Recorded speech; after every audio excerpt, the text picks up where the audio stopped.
40 ఏళ్ల నుంచి తమ పార్టీ జెండా తప్పించి మరొక జెండా చూడని పెద్దిరెడ్డికి ఇప్పుడు కొత్త జెండాలు కనబడుతున్నాయి. తమ దగ్గరికి ఎదురొచ్చి నిలబడేటటువంటి దమ్ము లేనటువంటి స్టేజ్ నుంచి ఎదురొచ్చి నిలబడుతున్నటువంటి వాళ్ళు కాదు, ఏకంగా ఆందోళనలు చేస్తున్నారు. చేతులు కట్టుకు నిలబడే అధికారులు ఇప్పుడు ఆయనకి సంబంధించినటువంటి ఇంటికే ఎత్తు పెట్టినటువంటి పరిస్థితి.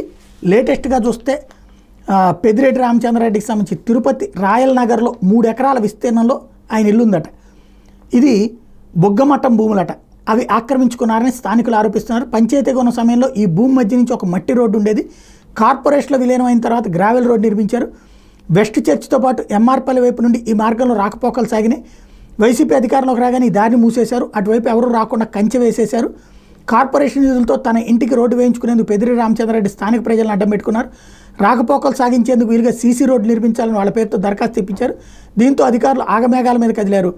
వెంటనే 400 మీటర్ల రోడ్డుకి అంచనాలు రూపొందించారు. నిబంధనల మేరకు 10 లక్షలకు పైన వ్యయమయ్యే ఏ పని చేయాలన్న టెండర్ పిలవాలైతే దీన్ని 2 భాగాలుగా విభజించి 9.5 లక్షలు చొప్పున పనులు నామినేట్ పద్ధతిలో కట్టబెట్టారు.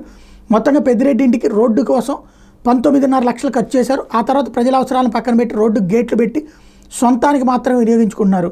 కేవలం తన కుటుంబ సభ్యుల వాహనాలు తప్ప ఇతరులు ఎవరు కూడా రాయల్ నగర్ ప్రాంతంలో వైపు నుంచి వచ్చేందుకు అవకాశం లేకుండా పోయింది. ఇప్పుడు అక్కడ జనసేన వాళ్ళు ఆందోళనకు దిగారు. బొగ్గమట్టం భూములను ఆక్రమించడమే కాకుండా అందులో నుంచి కార్పొరేషన్ సొమ్ముతో సీసీ రహదారులు నిర్మించి సామాన్య ప్రజలు ఎవరు వెళ్లకుండా అడ్డుగా పెట్టిన గేట్లను తొలగించాలని డిమాండ్ చేస్తూ తిరుపతిలోని పెద్దిరెడ్డి రామచంద్రారెడ్డి ఇంటి దగ్గర జనసేన నాయకులు గురువారం ఆందోళన చేపట్టారు. జనసేన నేత కిరణ్ రాయల్, సుభాష్ని తదితరులు పెద్దిరెడ్డి ఇంటిని ముట్టడించారు.